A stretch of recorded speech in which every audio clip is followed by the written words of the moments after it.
আসসালামু আলাইকুম। বাংলাদেশ গণপ্রজাতন্ত্রী সরকার তারেক রহমান সাহেবের দিকে আকর্ষণ করেছি, মাননীয় স্বাস্থ্যমন্ত্রীর দিকে আকর্ষণ করেছি। কি কথা?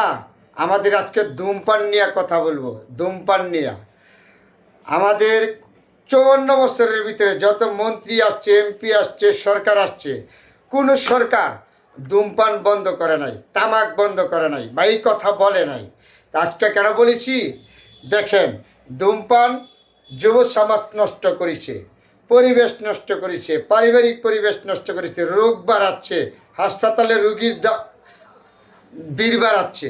এর একটা সিগারেটের দাম 20 টাকা, এর একটা সিগারেটের দাম হইলো 6 টাকা, এর একটা সিগারেটের দাম 60 টাকা। তাহলে বাংলাদেশ সরকার মনে করছে কি 3000 কোটি টাকা রাজস্ব পায় তামাক থেকে, এর জন্য সরকারের বেশি পছন্দ মনে করছে এই টাকাটাই বেশি। কিন্তু না, সরকারের প্রতি অনুরোধ, আপনারা যদি ধূমপান বন্ধ করতে পারেন, স্বাস্থ্যমন্ত্রী যদি পারেন, তাহলে হাসপাতালের রুগী কমবে, যুব সমাজের পরিবেশ ভালো থাকবে এবং বৃদ্ধ মানুষের হাঁপানি কষ্টে হাসপাতালে যাইতে হবে না, রোগ দেবে, হাসপাতালের রুগীর চাপ কমবে। ধূমপানটা যদি বন্ধ করতে পারেন, ধূমপান এবং তামাক সরকারের দিকে আকর্ষণ করেছি। স্বাস্থ্যমন্ত্রী মাননীয় মন্ত্রী মহোদয় সর্দার সাকায়াত হোসেন একজন ভালো মানুষ, মুক্তিযোদ্ধা। আপনার প্রতি অনুরোধ, এই ধূমপানটা বন্ধ করার চেষ্টা করেন, এই যুব সমাজকে বাঁচান। এই ধূমপান থেকে যুব সমাজ অন্যদিকে চোখ কান দিচ্ছে, বিভিন্ন নেশার দিকে যাচ্ছে। 54 বছরের ভিতরে কোনো সরকার ধূমপানের দিকে নজর দেয় না, বন্ধ করে নাই। কেন বন্ধ করে না জানেন? মনে করে 3000 কোটি টাকা রাজস্ব পায় সরকার, 3000 কোটি টাকা রাজস্ব পান, অমন আছে 10,000 কোটি টাকা সরকারের লোকসান হয়। কীভাবে জানেন? হাসপাতালে রুগীগুলি যা হাঁপানি নিয়া, শ্বাসকষ্ট নিয়া, এই রুগীগুলি হাসপাতালে যায়, তাহলে সরকারের ব্যয় হয় না? তাহলে স্বাস্থ্য নষ্ট হয়। এই ধূমপান করাটা আপনার পরিবারের কেউ দেখতে পারে নাই, ছেলে মেয়ে বলেন, স্ত্রী কেউ দেখতে পারে নাই, কোনো সমাজে দেখতে পারে নাই। তাহলে ধূমপানটা আমি মনে করি সাধারণ সচেতন নাগরিক হিসাবে ধূমপানটা বন্ধ করা অতি জরুরি হয়ে পড়েছে আমাদের দেশের স্বাস্থ্য ভালো রাখার জন্য, রোগ মুক্তি করার জন্য। যে কোনো হাসপাতালে যাবেন, আপনি 40-এর উপরে বয়সের রুগীগুলি দেখবেন শ্বাসকষ্ট, উয়াস ফেলাইতে পারে নাই, গ্যাস্ট্রিক, আলসার, এগুলি হলো সিগারেট থেকে, এই ধূমপানের থেকে। স্বাস্থ্যমন্ত্রীর দিকে আবারও দৃষ্টি রেখেছে, এই ধূমপানগুলি অতি শীঘ্রই বন্ধ করার কিন্তু ব্যবস্থা করেন। এই বাংলাদেশে আপনাদের রুগী আরও বাঁচবে, আরও টাকা বাঁচবে। 3000 টাকা রাজস্ব না দেখিয়া 10,000 কোটি টাকা বাঁচা যাবে এই দেশের রোগ বালামছির থেকে। এই দেশের যুব সমাজ, এই বৃদ্ধ বয়সের মানুষগুলি বেশিরভাগই শ্বাসকষ্টে, কারণ মহিলা শুদ্ধ আক্রান্ত, মেয়ে মানুষ শুদ্ধ। কেমন জানেন?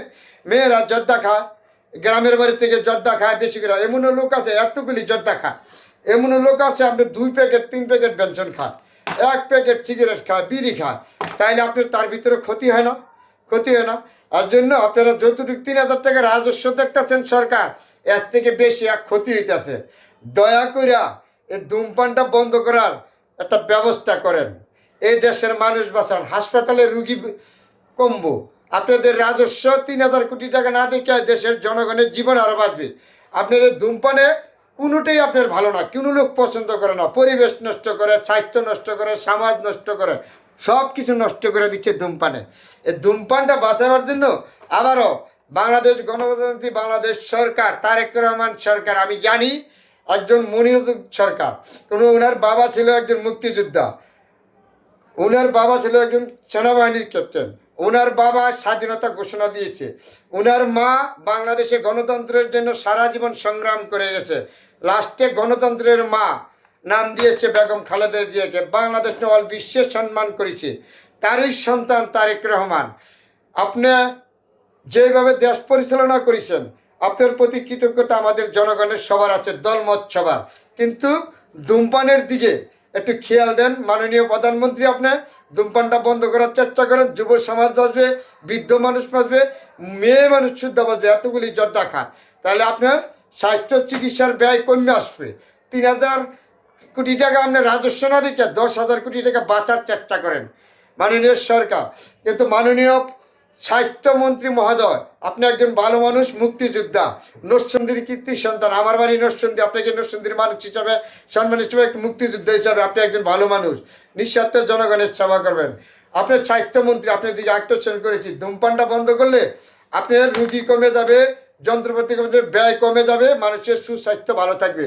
আবারও বলেছি, ধূমপানে বাংলাদেশের যুব সমাজ, যারা নাগরিক সমাজ আছেন, ধূমপানের বিরুদ্ধে রুখে দাঁড়ান, মাদকের বিরুদ্ধে রুখে দাঁড়ান। অনেকগুলি কথা বলেছি, আমার কথাগুলি ভুলেলে আমাকে ক্ষমা দৃষ্টিতে দেখবেন। আমি জানি সিগারেট কোম্পানি, তামাক কোম্পানি আমার এই কথা পছন্দ করবে না, আমার বিরোধিতা যাবে। তারপরও আমি বলেছি, বলে যাব, ধূমপানের বিরুদ্ধে আমি সংগ্রাম করে যাব ইনশাল্লাহ।